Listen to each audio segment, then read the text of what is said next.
So I did a poll in a previous video and asking you guys who tills and who practices no-till in their garden. And the results were tilling 59%, no-tilling 41%. And I'm not really surprised by those results. It's fine if you can have a perfectly successful garden if you till. I will just tell you what I do. I do not till my gardens. I used to. Back when I first started gardening, I did used to till my garden each year.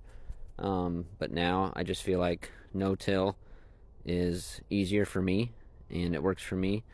And all I do every fall is I cover up these beds with compost, like a 1-inch layer of compost, and then I have mulch on top of that. I have wood chips, and then I have this weighted down with some screen and some logs, just because we have a high wind area here.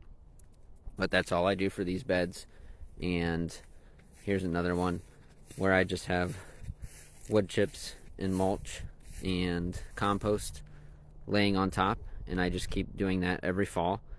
And in the spring, when this all thaws out, it's frozen now, but when this all thaws out, it will be perfectly workable. I can get my seeds in here just fine.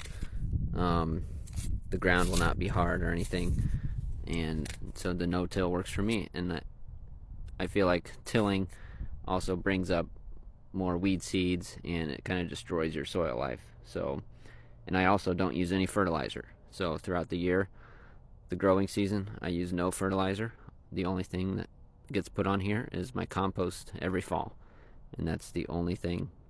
So I don't have to buy fertilizer at all. So I feel like overall that the no-till process is just easier and cheaper for me. Not to say that tilling doesn't work, but if you want to follow along with me this year and see exactly what I do in my garden, maybe you can start transitioning your gardens to no-till.